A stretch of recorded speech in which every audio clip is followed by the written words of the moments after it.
இது மகிமை நேரம்.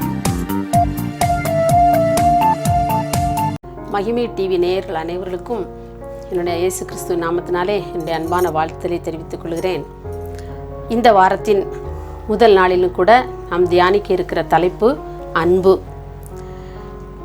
அன்பை பற்றி நாம் அநேக வேத தியானங்கள், அருளுரைகள், வேத வசனங்கள், வேத ஆராய்ச்சிகள், இப்படியாக நாம் பல்வேறு விதங்களிலே நாம் அன்பை பற்றி நாம் அநேக அருளுரைகள் கேட்டிருக்கின்றோம், தியானங்கள் செய்திருக்கின்றோம்.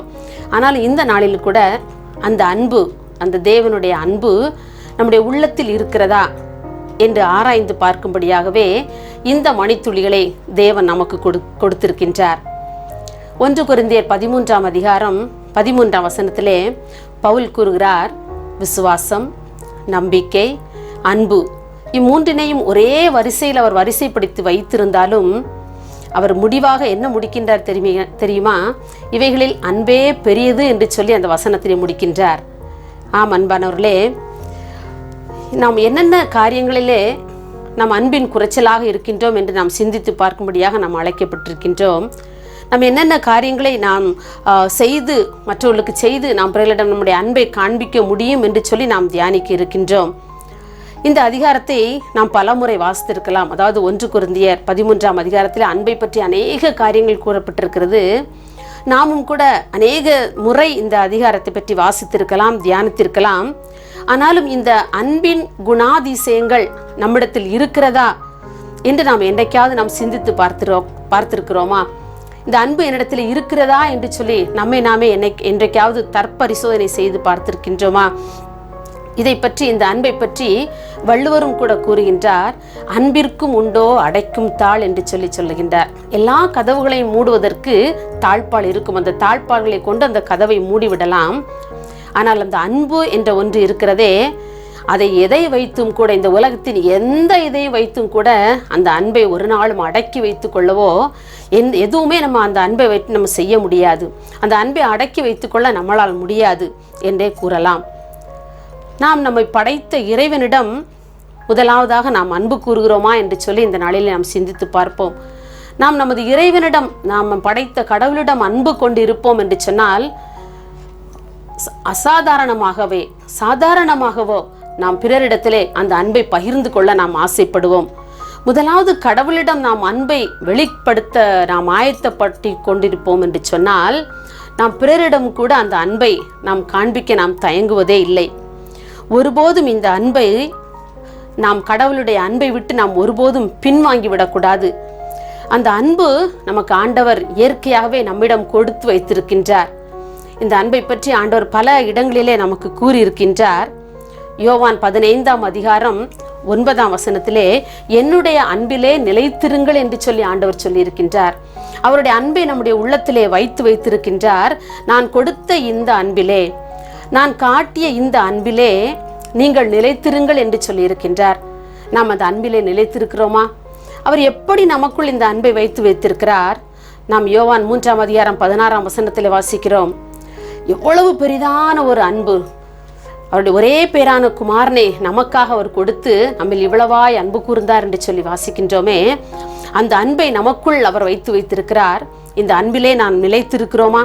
இன்றைக்கு ஆண்டவர் கேட்கிறார், நீ என்னில் அன்பு கூறுகிறாயா என்று சொல்லி. அன்றைக்கு யோவானை பார்த்து கேட்டார், நீரிடத்தில் அன்பா இருக்கிறாயா என்று சொல்லி. இன்றைக்கு நம்மை பார்த்து ஆண்டவர் கேட்கின்றார், அருமையான சகோதரனே, சகோதரியே, அன்பான தாயே, தகப்பனாரே, அருமையான செல்ல குழந்தைகளே, உங்களை பார்த்து இன்றைக்கு ஆண்டவர் கேட்கின்றார், நீங்கள் என்னிடத்தில் அன்பா இருக்கிறீர்களா என்று சொல்லி. அவர் நம்மிடத்தில் அன்பு வைத்ததினாலே அந்த அன்பை நம்மிடம் கூட அவர் எதிர்பார்க்கின்றார். இன்னும் யோவான் 15ஆம் அதிகாரம் 12ஆம் வசனத்திலே, நான் உங்களில் அன்பாயிருக்கிறது போல நீங்களும் ஒருவரில் ஒருவர் அன்பாயிருங்கள் என்று சொல்லி ஆண்டவர் போதிக்கின்றார். இந்த அன்பு நம்மிடத்தில் இருக்கிறதா?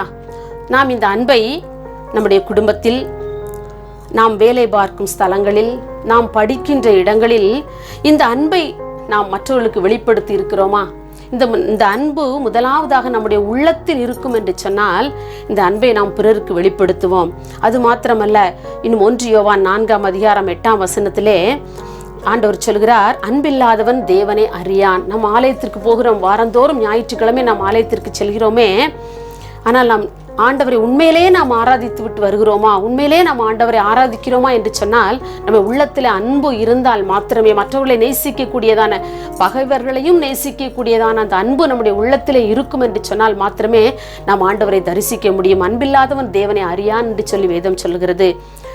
நாம் தேவனை அறிந்திருக்கிறோம் என்றால் நிச்சயமாகவே இந்த தெய்வீக அன்பினால் நாம் நிரப்பப்பட்டிருந்தால் மாத்திரமே நாம் ஆண்டவரை இன்றைய நாளில் ஒருவேளை ஞாயிற்றுக்கிழமை ஆராதனைக்கு செல்கிறவர்களாக இருந்தாலும் சரி, ஆண்டவரை தரிசிக்கிறவர்களாக இருந்தாலும் சரி, அனுதினம் ஆண்டவர்களோடு நடப்பவர்களாக இருந்தாலும் சரி, இந்த தெய்வீக அன்பு அவருடைய உள்ளத்திலே இருக்கும் என்று சொன்னால் மாத்திரமே அவர்கள் நிச்சயமாகவே ஆண்டவரை தரிசித்திருக்க முடியும். உலகத்தின் மீதும், உலக பொருட்களின் மீதும், உலக மனிதர்களிடத்தின் மீதும் நாம் அதிகமாக அன்பினை நாம் செலுத்தி கொண்டிருந்தால் நாம் தெய்வீக அன்பிலிருந்து அப்படியே நாம் விடுபட்டு வெகு தூரம் ஆண்டவரை விட்டு செல்ல நேர்ந்துவிடும். நாம் அன்பினால் கடவுளை மிக நெருங்கி சேரலாம் என்று சொல்லி வேதம் கூறுகின்றது. இந்த உலக பொருளையும் உலக மனிதர்களையும் விட நாம் ஆண்டவரை அதிகமாக நேசிக்க தொடங்கும் போது இயற்கையாகவே, ஆட்டோமேட்டிக்காகவே ஆண்டவர் நமக்கு மற்றவர்கள் மீது அன்பு கூறக்கூடிய இதயத்தை நமக்கு தருகின்றார். நாம் மற்றவர்களை நேசிக்கும் போது நாம் உலக பிரகாரமாக ஆண்டவரை நேசிப்பதை விட இந்த உலகத்தின் மக்களையோ அல்லது உலகத்தின் பொருட்களையோ மற்றவைகளையோ நாம் நேசிக்க தொடங்கும் போது அந்த அன்பு எப்படி ஆகிறது தெரியுமா? விழலுக்கு இறைத்த நீர் போல அது மாறிவிடுகின்றது. அது வேஸ்டான ஒரு காரியமாக அது மாறிவிடுகின்றது. அப்போ நான் என்ன செய்யணும்? நம்ம ஆண்டவரிடத்தில் முதலாவதாக இந்த உலக பொருட்கள், உலக மனிதர்கள் எல்லாவற்றுக்கும் மேலாக நாம் அவரிடம் அதிகமாக அன்பு செலுத்தும் போது இந்த பூமியிலேயே நாம் பரலோக இன்பத்தை அனுபவிக்கலாம். இன்னும் கூட பார்த்தோம் என்று சொன்னால், ரோமர் 5ஆம் அதிகாரம் 5ஆம் வசனத்திலே தேவ அன்பு நம்முடைய இருதயங்களிலே ஊற்றப்பட்டிருக்கிறது என்று சொல்லி வாசிக்கின்றோம். தேவன் நம்மிடத்தில் அன்பாயிருக்கிறார், அவருடைய அன்பு நம்முடைய இருதயத்திலே ஊற்றப்பட்டிருக்கிறது என்று பவுல் கூறுகின்றார். இந்த தெய்வீக அன்பினால்தான் நாம் இன்றளவும், இந்த நிமிஷம் வரையும் நாம் உயிரோடு கூட இருக்கின்றோம். இல்லை என்று சொன்னால் இந்த உலகத்தை விட்டு நாம் என்றைக்கோ அன்பில்லாதவர்களாய் உலகத்தின் மனிதர்களைப் போல உலகத்தின் மக்களோடு மக்களால் நானும் உலாவிக் கொண்டு இருக்கலாம். அப்படி அல்ல அருமையானவர்களே. இந்த மற்றவர்களுக்காக இந்த அன்பை பகிர்ந்தளிப்பதற்காக நாம் அழைக்கப்பட்டிருக்கிறோம். இந்த அழைப்பை நாம் உறுதிப்படுத்தி கொள்ள வேண்டும். இந்த அன்பினை புரிந்து கொண்டு மற்றவர்களுக்கும் இந்த அன்பினை பரிசாக வழங்குவதற்காக ஆண்டவர் தன்னையே பரிசாக நமக்கு தந்திருக்கின்றார். நாம் ஒரு நிமிடம் இந்த தெய்வீக அன்பு நம்மிடத்திலே வெளிப்பட நாம் யாவரும் ஒரு மனதோடு கூடி ஜெபிப்போமா? எங்களை நேசிக்கிற எங்கள் அன்புள்ள இயேசுவே, இந்த அருமையான நல்ல காலை வேளைக்காக உமக்கு நாங்கள் நன்றி செலுத்துகிறோம். ஐயா, இந்த அன்பை பற்றி ஆண்டவரை நாங்கள் தியானிக்கும்படியாக ஒரு சில மணித்துளிகளை கொடுத்திருக்கிறீரப்பா, உமக்கு நாங்கள் நன்றி செலுத்துகிறோம். நாங்கள் எங்களே ஆராய்ந்து பார்க்கும்படியாக ஆண்டவரே இந்த நேரத்திலும் கூட சாமி அன்பை பற்றி நாங்கள் தியானித்திருக்கிறோம். இந்த அன்பு எங்களுடைய இருதயத்தில் இருக்கிறதா? இந்த அன்பு எங்களிலிருந்து பொங்கி பெருகி பிரவாகித்து மற்றொரிடத்திற்கும் பரவுகிறதா என்று சொல்லி யோசிக்கும்படியான கிருபைகளை தந்திருக்கிறீர். உமக்கு நன்றி செலுத்துகிறோம். ஒருவேளை இதுவரை நாங்கள் எங்கள் குடும்பத்தில் நாங்கள் பணிபுரிகிற இடங்களில் எங்களுக்கு அண்டை அயலகத்தாரோடு நாங்கள் இந்த அன்போடு நாங்கள் பழகவில்லை என்று சொன்னால் ஆண்டவரே, எங்களுக்கு அந்த தெய்வீக அன்பு எங்களுடைய உள்ளத்திலே இருக்கும்படியான கிருபைகளை கர்த்தர் தந்து எங்களை பயன்படுத்தும்படியாக ஜெபிக்கிறோம். அன்பினால் நிறையப்பட்டவர்களாய் உம்முடைய தெய்வீக அன்பை பெற்று நாங்கள் மற்றவர்களுக்கும் அந்த அன்பை பகிர்ந்து கொள்ள கொடுக்கக்கூடிய கிருபைகளை எங்களுக்கு தந்து வழிநடத்துவீராக. எல்லா துதி, கனம், மகிமை எல்லாவற்றையும் உமக்கு செலுத்துகிறோம். இயேசுவின் நாமத்திலே தாழ்மையாய் கேட்கிறோம் பிதாவே, ஆமேன்.